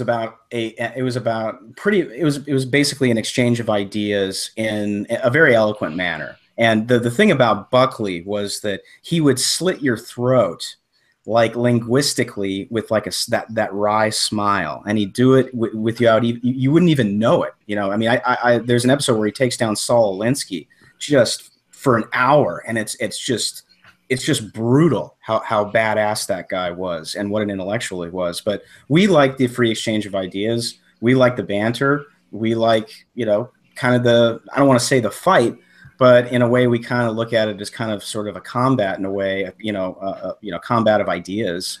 And I think that's just really healthy. That's just capitalism and free markets. My grandfather used to say that when he was fought in World War II, he fought in the Battle of the Bulge, and he used to say, a complaining GI is a happy GI. And I apply that to Americans. A complaining American is a happy one, because the only way you can really improve things is to kind of piss and moan about it sometimes. And Americans love to complain about things, but that's how we're always innovating and making things better and kind of advancing the ball. Mm-hmm. So as long as people are complaining, we're probably and also disagreeing. I always say that, the day that liberty died is basically when everybody agrees with each other. And that's what's so terrifying about the left to me, is that they're all like these automatons and they just sort of parrot the same crap. Whereas on our side, you've got this weird Piccadilly Circus tent of a smorgasbord. Gay Trump supporters like my buddy Chris Barron, who started GoPac, and you've got single women like Lisa DePasquale. You've got guys like Asians like Tim, and just the whole. You have a run of the gambit. Libertarians, large and small L. Conservatives. And there's a big tent there, which is economic conservatives, social conservatives, and then the people who just kind of hate government altogether. So it's there's this huge, gigantic tent of just multiple factions that all kind of agree to a degree that we all want to go in the same direction of less government, more freedom, leave us alone, and a focus on markets and kind of individual choice and liberty. Whereas the other side, and how we get there is pretty messy, because we all have our definition of that, which is, either maybe opinions. But I mean, we all kind of have the same ideals, but it's sort of how we get there. That's the interesting part. And I think everybody on our side is open to hearing those ideas to a degree, with the establishment, guys in like Ryan and McConnell, obviously excluded. But on the left, it's just all the same stuff, which is sort of this Woodrow Wilson, almost 80-year-old failed ideology, just time and time again, and failed policies, and just sort of bad ideas. You brought Frank Zappa. He was a famous libertarian, right of center libertarian, huge guy who really really fought against the left. In fact, he was on firing line. I think not firing line, but Crossfire on CNN. Yes, there's YouTube footage of which is just fantastic. And there was this. I wouldn't say he was a Republican, but he was definitely a he was anti-government for the most part, in the good way. But he said there's this great quote out there that he said, all socialism leads to is bad government and bad art and really unhappy people. He said it leads to social inertia. And, he also said the reason that socialism would never work is because people like to own stuff. They like to own stuff. Yeah, I mean, I was saying that before I knew Frank Zappa said that, and it's just like when I talk about mass transit with people that don't live in big cities, they're always like, why don't you have mass transit out here? I'm like, well, because it's spread out, and also people love their cars, and there's nothing more American than your own car. It's kind of like the definition of you, and you're alone in your car.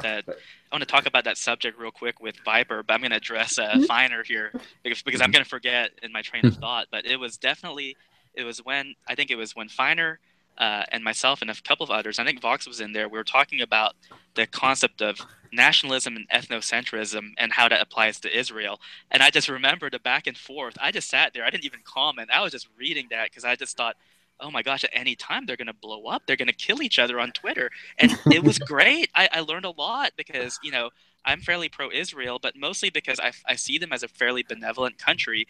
And I never actually thought about them from any type of sociological standpoint. But I thought that the back and forth conversation between Vox and Finer was a perfect illustration of how you can have two people who are kind of on the same side. They see things a little bit differently, but being able to compare them, you end up walking away thinking to yourself, wow, that was a pretty robust conversation. I never thought about it that way. You end up elucidating a lot of the things that you had never thought about before. But going back to what both of you said about socialism and this kind of stagnancy.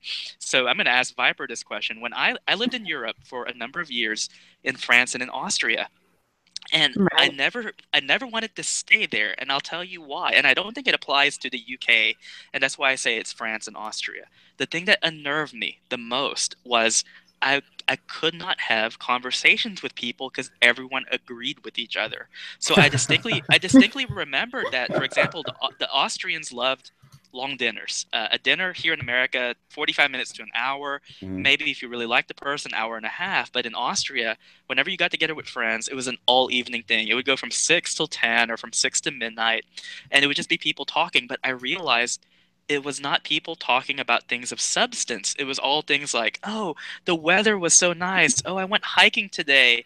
Oh my goodness, like, how are your kids? And I noticed that after doing this for months, I said, we've never had a conversation on politics. We've never had a conversation on religion. So finally, I just brought it up. I said, well, what do you guys think of so-and-so? And here's a group of like 10 people. And they all were like, that party is the party of Nazis. And I just thought, well, that's okay. Well, are you sure? And they're like, yes, pretty sure that they're all Nazis. And this was years ago. This was in 2011. Exactly. And I just thought to myself, okay, so I think socialism, to a degree, where it tries to even itself out, it also tends to weed out ideas where there's no sense in competition from an ideological point of view because there's a stagnancy involved. And so I know Viper being on this channel, obviously, I think you kind of differ from the rest of maybe your contemporaries. I know that you're over the pond, and I know that you have your own share of struggles over there with Brexit and whatnot going on, and we only know kind of a little bit of here. But what's your take on that? On the idea of do you ever feel like your own opinions tend to be unpopular, or that you could be penalized for them? Yeah, I mean, me being a total introvert, I do not get out much. I do not even talk to people that much. It's more of somebody's talking to me, I must flee in the other direction. So you just stay out of it altogether. Yeah, basically. But yeah, I do get the feeling that if I was to bring up certain opinions, I can't even bring up opinions in my own family because my dad is somewhat socialist. I mean, he would have supported Jeremy Corbyn if I hadn't bloody talked him out of it. Yeah, it was that bad. I was going, Dad. I listened to Katie. I listened to Katie Hopkins, and I don't know what people's general opinion is of her. I know she can be pretty controversial, but one of the things that shocked me was she posted something on Twitter, and the police came by. They gave her a visit because someone reported her for saying something inflammatory, and I just thought to myself, wow. She has had more police reports made about her than there have been any violent crimes. I think about 60,000 reports were about Katie Hopkins. She literally has her own section in the crime report. Right next to Tommy Robinson. No, not even Tommy Robinson is on this list. Katie Hopkins has a section all on her own because of how much people report her for her tweets.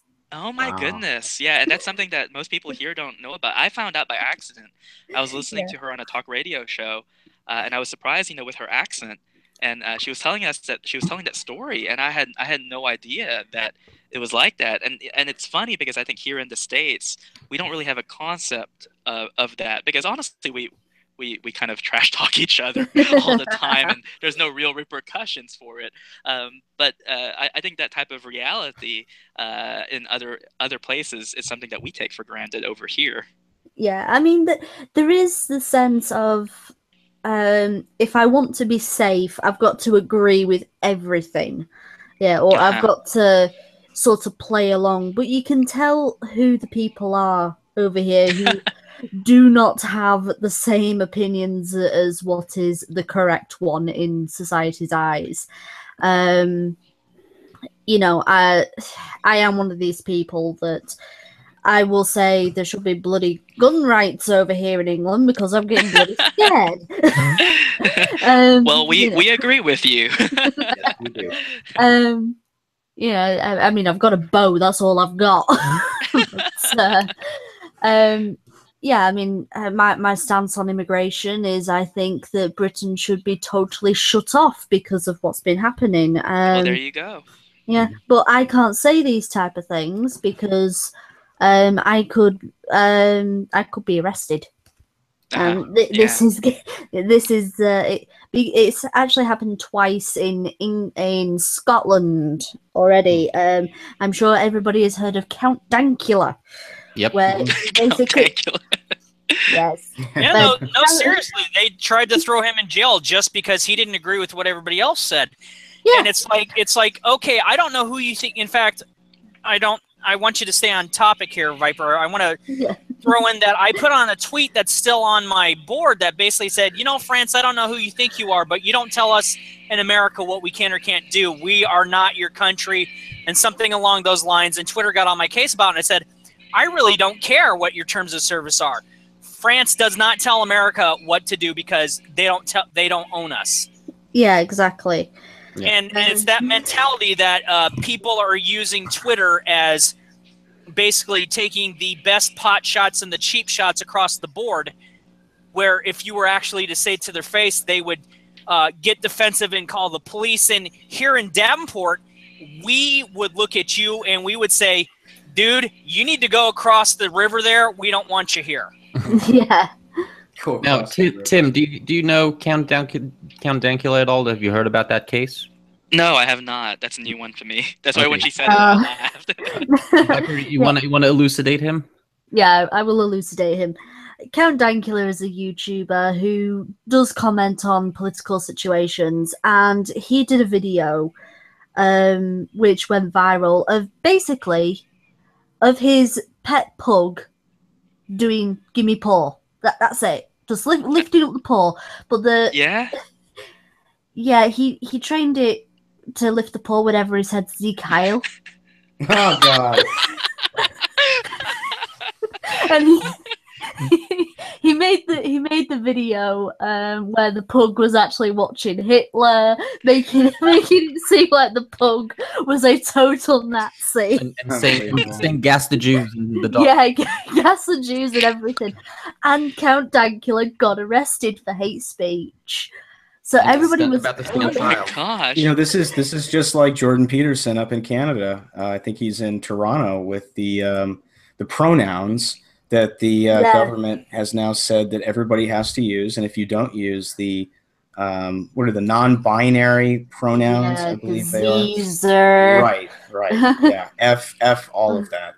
Frankly. Yeah, I've but you can. I've said the same thing in Canada. I'll say what I'm going to say. But Dade, you can go. But basically, you can go to jail up there now because it's considered hate speech. Jordan Peterson said, "Well, I'm just not going to do that." Now Jordan Peterson, who is not necessarily an ideological guy at all, is sort of a hero to those who are center right, largely because he is speaking the truth. He's speaking his mind. He's obviously saying probably, I don't know necessarily if what he's saying is controversial. I suppose it is for some people, but I just see a man who's just speaking the truth and speaking common sense. And I think it's fantastic, but it's scary that's considered hate speech, and that you can go to jail. I just think that's they're trying to pull the same thing in California, and if I ever go to California, you say, well, you can't say that, and I go, take my jaw off my face, and then I won't say it. Otherwise, bite me. Yeah, and, there's like, well, we're going to send you to jail for that, and I go, for what? Yeah, I mean, I say, well, I'm sorry to tell you, but it's the First Amendment that says I can say something stupid. Yep. Viper? Yeah, basically,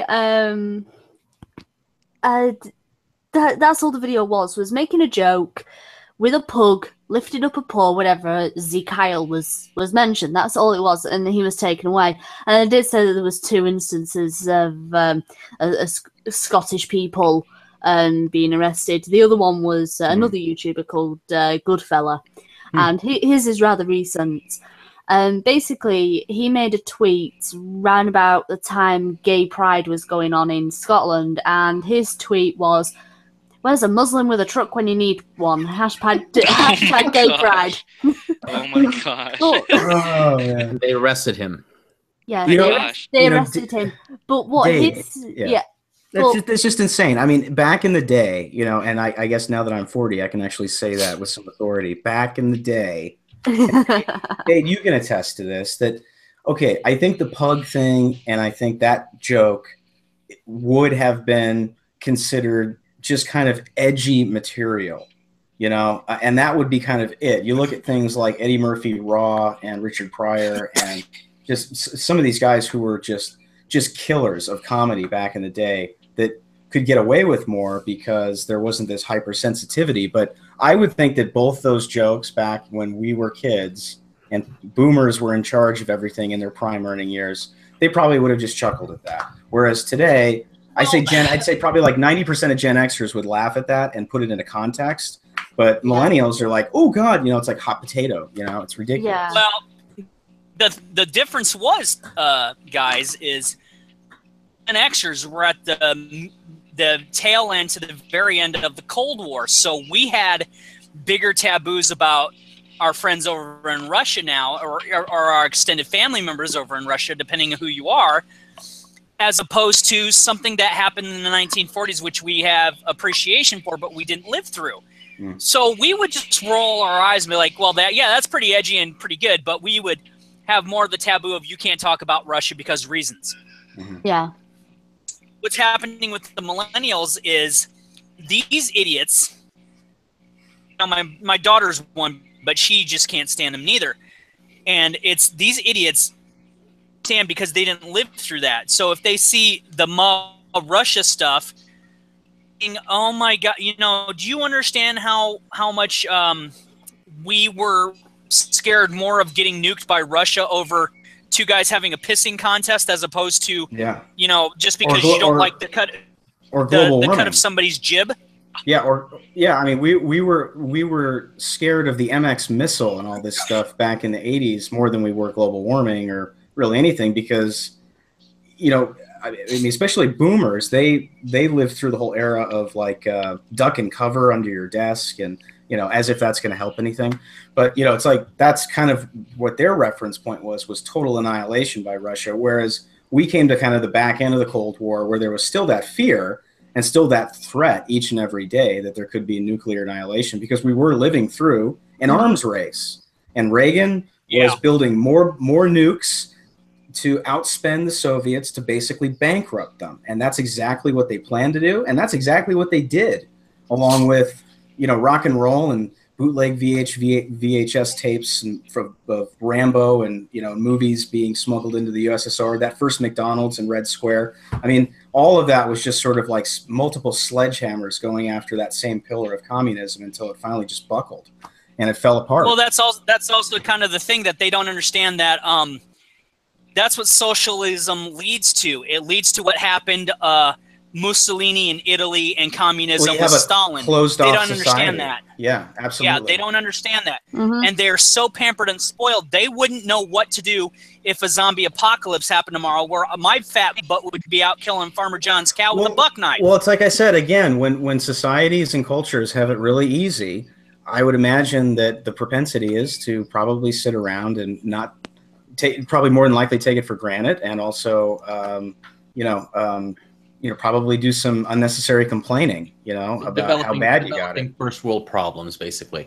Yeah, yeah, man. but now they're running across a couple generations of like, we're not dealing with this crap. We don't have to, because they don't understand what we've lived through.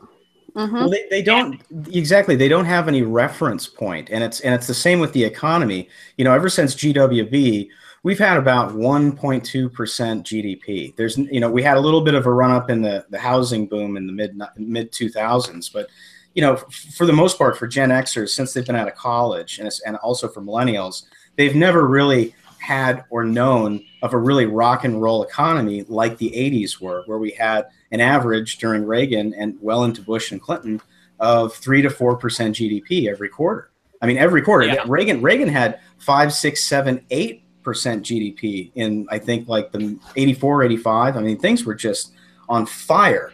And, you know, when you have a good, healthy economy, you've got a happy and productive society that's spending money, and, you know, and wealth is increasing. I mean, the rising tide does lift all boats. That's not just, you know, BS. Heck, Japan even knew that. That's why they said, well, you know, we may have failed at Pearl Harbor, but we got you with cassette tapes. And that's very true.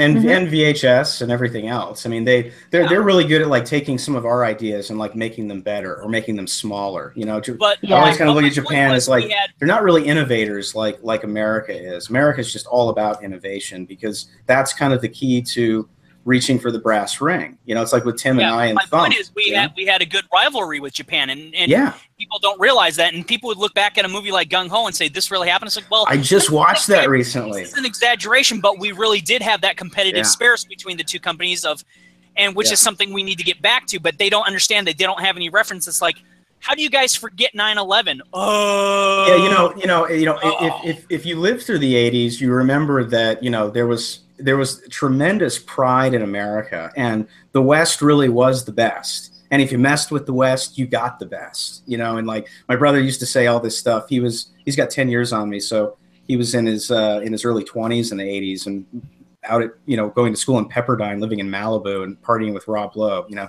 tough life.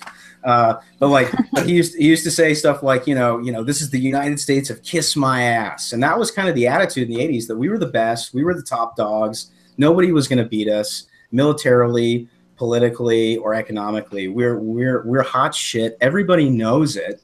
You know, whether they admit it or not, we lead the world, and we might as well take that attitude and roll with it. So there was kind of a swagger because of Reagan and because of the economy and strong military and national pride. You know, that I see a lot of similarities with Trump. To be honest with you, it almost, I've often said, but we did get humbled though, and that's the thing that older generations understand. It's like, yeah, we had our ego, we had our pride, but as we grew up, we got humbled, and we realized, let's not be dinks about this. And then millennials are just across the board, well, nationalism is bad. I'm like, no, you're confusing nationalism with ego, and that's not how it works. Well, I suppose there could be good nationalism and bad nationalism. Well, I don't think that there's an absolute. No, there's not an absolute. When somebody asks, where do I stand politically, I say, I'm a nationalist. And they say, what do you, you know, whatever. And I'm like, no, I'm in regards of America. And I say this literally. I tell people, I said, I am an American. I'm for America, for all Americans, regardless of skin tone. They go, oh, I never thought about it like that. And I said, well, what do you think nationalism is? And the first thing they revert to is Hitler. And I'm like, well, yeah, that's the bad stuff. But if that's it's just like a shortcut. It's a shortcut to thinking. It's Judas Priest, man. If that's your default mode of thinking, you got nothing. I know. It's like, what time is it? Hitler, you know. It's sure. It's what time is it now? Oh, it's a quarter of the Holocaust. Yeah, it's like, dude, it's like an involuntary muscle almost. There's no rhyme or reason behind it other than it's just kind of a natural reflex for them. And that's, again, there's no critical thinking going on here when you can just say Hitler. You know what I mean? Yeah. They should be scared. What they ought to be is they should be scared of what they're doing. Is they talk about things being like it was back in Germany and Italy back in the 40s. They're helping it become that. They're helping it become a modernized Russia. No disrespect to our Russian friends, but they're helping it become that. And it's like, you guys have no clue what you're doing. And we're trying to help you save yourselves from yourselves, but we can only tell you so much. And if you choose not to listen, we're going to leave you by the wayside because we ain't got time for this. Well, you know, one of the reasons why the left is so terrified of Trump is that Trump, in my opinion, I think in a lot of ways, Trump wants to make America, you know, not just make America great again, but he kind of wants to make America 80s again. And, you know, because that's an era that he thrived in his 30s and 40s. And I think he's got that reference point as far as like when America was really humming and really on top and number one and winning. And if he can do that, you know, to whatever degree, to bring back kind of that feeling from that era, which he, like I said, he does have a reference from because he lived it, and also expand the economy and, you know, make America, you know, great again, even though that's kind of an expansive slogan. But I think we all kind of know what that is in a way, and a lot of it reminds me of Reagan. And I don't know if he does that on purpose, as far as kind of projecting that kind of vision, but that's sort of what I get. Well, he did say that he was going to be as good of a president as Reagan, if not better. So yeah. So all right. We want Trump to succeed so we can get a sequel to Thump out like as soon as possible. So yeah. Well, the point is we want Americans to succeed. That too, yeah. Well, Thump 2020. All right, and on that note, I think we're going to wrap this up for the evening. I'd like to say thank you very much to my co-hosts, Viper Sword 100 and Dade L Murphy, the Zero Cool. And thank you so much to Brett R. Smith and Timothy Lim, authors of Thump, The First Bundred Days. Our pleasure. Yeah, thank you very much. Yeah. Thank you very much. So thanks everybody for tuning in. I really appreciate you coming. My channel just crossed 600 subscribers, so I'm really grateful for that. Nice. Congratulations. Yeah. Very cool. We need a 600-hour live stream. I'll do an ankle reveal or something like that. We could probably pull that off. And yep. All right. So thank you very much, guys.